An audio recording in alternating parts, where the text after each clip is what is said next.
Hello दोस्तों, तो आज हम बात करेंगे अपने सब्जेक्ट मेडिसिनल केमिस्ट्री फर्स्ट की one last video top 10 medicine questions के बारे में। अब ये हमारी लास्ट वीडियो है, इसका मतलब इसके 2 मार्क्स वाली निचोड़ video with PDF, important questions with solution और यूनिट 1 से लेकर 5 तक की सारी वीडियो सॉल्यूशन विद पीडीएफ सबका सब आपका कंप्लीट हो चुका है। और ये सारा कुछ आपको मिल जाएगा ऐप के अंदर, क्रैश कोर्स की तरह आप जाके चेकआउट कर सकते हो। अब हम बात करें अगर मेडिसिनल केमिस्ट्री 1 के टॉप 10 मेडिसिन क्वेश्चंस के बारे में, तो आपको पता है कि ये 10 ऐसे क्वेश्चन है जो एग्जाम में आने के चांस बहुत ज़्यादा होते हैं। और अगर आप इनको करके जाते हो, साथ में 2 मार्क्स वाले निचोड़ वीडियो को भी करके जाते हो, तो आप बहुत अच्छे मार्क्स लेके आ सकते हो। अब देखो, ये मैं बोलूंगा कि थोड़ा सॉरी, क्योंकि ये है मेडिसिनल केमिस्ट्री और यहाँ पे आपको बताया कि 22 ड्रग्स हमारे ऐसे हैं जिन पे स्टार यानी कि स्टार ट्रिक वाले हैं, और 8 हमारे सार हैं जिनको हम बिल्कुल नहीं छोड़ने वाले। क्योंकि भाई आप देखो सिलेबस में कितने ज़्यादा 100+ ड्रग्स हैं और सिर्फ आपको 22 दिए गए हैं, 8 सिर्फ सार दिए गए हैं। तो भाई इनको आपको बिल्कुल मिस नहीं करना है, वो करके जाना है।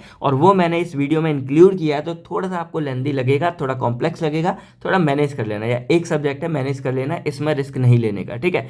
क्योंकि इसमें अगर एक बार अटक गई ना, बहुत लंबे टाइम तक अटकी रहती है, तो इसमें ज़्यादा रिस्क नहीं लेने का। अब चलिए, टाइम कम है तो सिंपली अपने क्वेश्चनों के बारे में बात करते हैं। हमारा पहला क्वेश्चन आता है, अब देखो टोटल 10 क्वेश्चन है, 5 यूनिट है, हर यूनिट से लगभग 1-2 क्वेश्चन में लिया है। तो हमारा पहला क्वेश्चन आता है डिफाइन बायो ट्रांसफॉर्मेशन। अब इसी को हम मेटाबॉलिज्म नाम से जानते हैं, तो इसके बारे में पढ़ लेना। देन इसमें 2 फेज आते हैं, फेज 1 और फेज 2, इसमें अच्छे से देख लेना।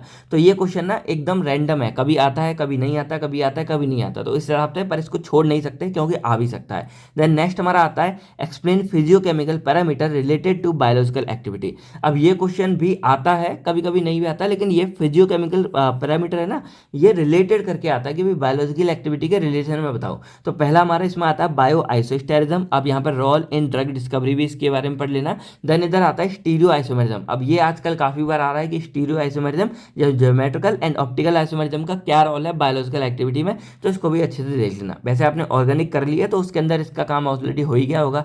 फिर देन आपके आयोनाइजेशन हो गए, पार्टीशन कोएफिशिएंट हो गए, तो इन सब पे भी थोड़ा बहुत ध्यान रखना। देन हमारा थर्ड क्वेश्चन आता है define and classify sympathomimetic agent. अब देखो सिंपैथोमाइमेटिक एजेंट वाला बहुत इंपॉर्टेंट है, लेकिन इसका सार बहुत बार आता है। तो नेक्स्ट क्या, राइट सार ऑफ सिंपैथोमाइमेटिक एजेंट, तो इसके सार को अच्छे से कर लेना। देन इसके अंदर 2 ड्रग हमारे आते हैं, एक आता है सल्ब्यूटामॉल, एक आता है फिनाइलेप्रिन स्टार वाले, तो इन दोनों को बिल्कुल मिस मत करना। तो ये हो गया पूरा क्वेश्चन। देन हमारा नेक्स्ट आता है डिफाइन बीटा ब्लॉकर्स। अब बीटा ब्लॉकर्स हमारे इसी के अपोजिट वाले साइड का आ गया। देन सार ऑफ बीटा ब्लॉकर भी हमारा बहुत बार आता है, यानी कि इस वाले यूनिट के दोनों सार आपके लिए इंपॉर्टेंट हो जाएंगे। The right mechanism of action and synthesis of propranolol and tolazoline. अब ये आपका बीटा ब्लॉकर है, ये आपका अल्फा ब्लॉकर है, फिर भी दोनों को मैनेज करके देख लेना, ठीक है। तो ये हो गया। अब देखो जो ऐसे क्वेश्चन है, जैसे हमारा आता है एडिनर्जिक न्यूरोट्रांसमीटर। अब इसके अंदर बायोसिंथेसिस एंड कैटाबॉलिज्म ऑफ कैटाकोलिमीन्स आते हैं, एडिनर्जिक रिसेप्टर आते हैं।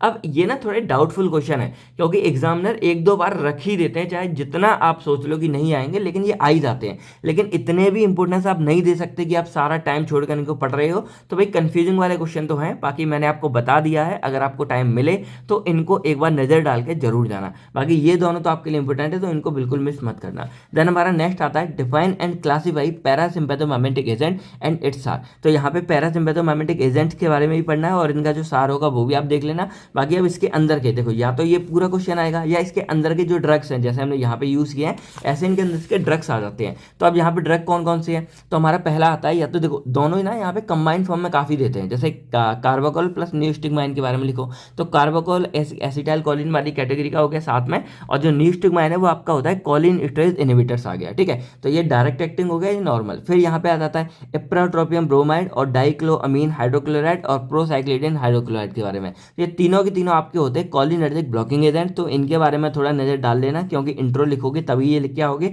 देन इनका सार भी एक बार नजर डाल लेना, वैसे इतना इंपॉर्टेंट नहीं है लेकिन डाल लेना है, ठीक है। फिर इसके भी वही मैं बोलूंगा, जैसे कोलिनर्जिक न्यूरोट्रांसमीटर होते हैं, तो जिसमें biosynthesis and catabolism of acetyl choline आता है, तो इस पर नजर डाल लेना। देखो ऐसा मैंने फिर बोला है कि ये थोड़ा घुमा के आ जाते हैं, एक आध बार आ ही जाते हैं, दोनों में से कोई सा एक टपक सकता है, तो थोड़ा आप इस पर नजर डाल लेना। देन हमारा नेक्स्ट आता है define and classify sedatives and hypnotics. अब ये दोनों ही हमारे एक ही ड्रग होते हैं, बस डोज डिपेंडेंट होते हैं। और फिर हमारा आता है इसमें right synthesis mechanism of action and uses of. अब यहाँ पे 2 ड्रग आते हैं, एक हमारा आता है डायजीपाम, एक आता है बारबीटल, तो दोनों के बारे में देख लेना।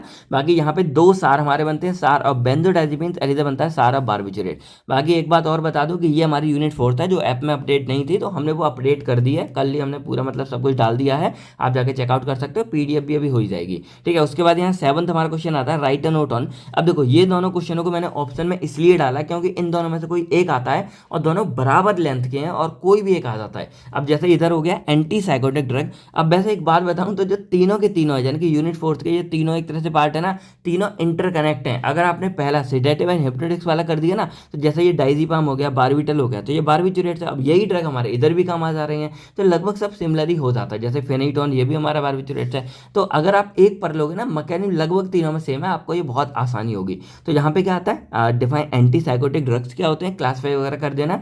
Then SAR and mechanism of action of phenothiazines. अब जो इसकी एक फर्स्ट क्लास है ना वो फेनोथाइजीन्स है, तो उसका सार हमारा काफी बार इसमें आता है। उसके बाद सिंथेसिस ऑफ क्लोरप्रोमोजिन हाइड्रोक्लाइड, तो इसका ड्रग हो गया, उसकी सिंथेसिस पढ़ लेना।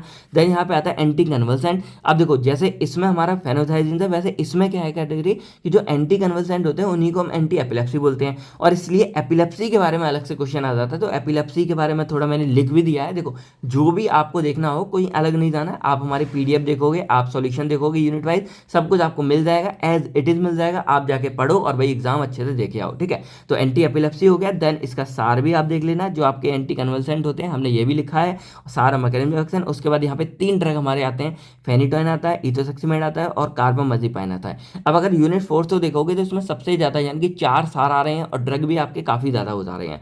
देन हमारे यहाँ पे नेक्स्ट आता है, तो देखो यूनिट 5 से हमने यहाँ पे 3 क्वेश्चन लिए क्योंकि ये यूनिट बहुत इंपॉर्टेंट है और इसको मिस बिल्कुल नहीं कर सकते। देन हमारा आता है define and classify anti inflammatory agent. अब इसको नेसेट्स नाम से भी जानते हैं, तो ये बहुत इंपॉर्टेंट हो गया। देन यहाँ पे 2 ड्रग आते हैं, मेफेनेमिक एसिड और आइबुप्रोफेन, इनके बारे में पढ़ लेना। सिंथेसिस यूजेस हो गए, इंट्रो वगैरह हो गया, मैकेनिज्म ऑफ एक्शन हो गया, ये सारी बातें इसके बारे में पढ़ लेना। ठीक है, देन हमारा इसमें 9th आता है define and classify general anaesthetic. अब ये पता है आपको कितना इंपॉर्टेंट है, तो ये आता ही आता है। उसके बाद इसमें हमारे टोटल 3 ड्रग आते हैं, पहला आता है हेलोथेन, ये पढ़ लेना। देन आता है मीथोहेक्सिटाइल सोडियम आता है, और थर्ड हमारा आता है कीटामीन हाइड्रोक्लोराइड। अब जो थर्ड वाला है इसको हम डिसोसिएट एनेस्थेटिक नाम से भी जानते हैं, और अलग से भी हमारा यानी कि मान लो इसी में से 5 नंबर का काट के दे दिया 7 नंबर में कि right a note on dissociate anaesthetic, और वही सिंथेसिस वगैरह सब कीटामीन हाइड्रोक्लोराइड की लिखो, तो ये आप सब अच्छे से देख लेना। देन हमारा लास्ट क्वेश्चन आता है define and classify narcotic analgesic. अब नार्कोटिक हो गया, कई बार ऐसा आ जाता है कि नार्कोटिक और नॉन नार्कोटिक के बारे में लिखो, तो आप लिख के आ जाओगे। देन यहाँ पे आता है राइट सार ऑफ मॉर्फिन एनालॉग। तो मॉर्फिन एनालॉग का सार बहुत ज़्यादा इंपॉर्टेंट है, ये मान लो कि ये वाला सार हमारा अलग से भी जो है बहुत बार आ जाता है। अब यहाँ पे क्या है कि इसी सार को थोड़ा घुमा के दे देते हैं कि सार ऑफ ओपियोइड या फिर सार ऑफ ओपियम एनाल्जेसिक। तो ये हमारा मॉर्फिन, क्योंकि भाई ओपियम के अंदर से ही तो मॉर्फिन निकल रहा है ना, तो बात तो वही है, तो चाहे इसका है आप ये लिख के आ जाना। देन इसमें लास्ट पार्ट क्या आएगा, write synthesis mechanism of action uses of fentanyl citrate and methadone hydrochloride. तो यहाँ पे 2 ड्रग आते हैं, दोनों के बारे में आप अच्छे से देख लेना। तो अब अगर देखा जाए हमने यहाँ पे अपने 10 के 10 क्वेश्चन देख लिए, और मैं इतना बोलूंगा कि ये मेडिकेम है और 10 के 10 ही आपके लिए इंपॉर्टेंट है। मैं यहाँ ये नहीं बोलूंगा कि आप इसको ज़्यादा कर लो, इसको ज़्यादा कर लो ना, ये सारे के सारे आपके लिए इंपॉर्टेंट है। बस इतना बोलूंगा, यूनिट 5 को मत छोड़ना, यूनिट 4 को मत छोड़ना, यूनिट 1 को मत छोड़ना, 1 तो देख लेना। बाकी देखो यूनिट 4 पे बहुत इंपॉर्टेंट है और सेकंड में भी काफ़ी ज़्यादा आ जाता है, और वैसे तो सारे ही कुछ कर लेना, सारे ही हमारे इंपॉर्टेंट है। तो आई होप अब आपको क्वेश्चन समझ आ गए होंगे। बाकी आपको पता है कि इन सब का जो सॉल्यूशन है पीडीएफ है आपको ऐप के अंदर मिल जाएगा, जाके चेकआउट कर सकते हो। यूट्यूब पर भी कुछ पार्ट है, वहां भी आप चेकआउट कर सकते हो। बाकी 2 मार्क्स वाली वीडियो जरूर देख लेना। बाकी मेडिसिनल केमिस्ट्री की डेफिनेशन कमेंट करके लिखो। बाकी अगर अब भी कोई डाउट है आप कमेंट करके पूछ सकते हो, कहीं भी कोई भी इशू वगैरह आप कमेंट करके पूछ सकते हो। बाकी बस दोस्तों, मिलता हूं मैं आपसे बहुत जल्दी नेक्स्ट वीडियो में। थैंक यू, टेक केयर, आप सभी लोग अपना अपनी फैमिली का ध्यान रखिएगा। बाय बाय दोस्तों, जय Hind, all the best for exam.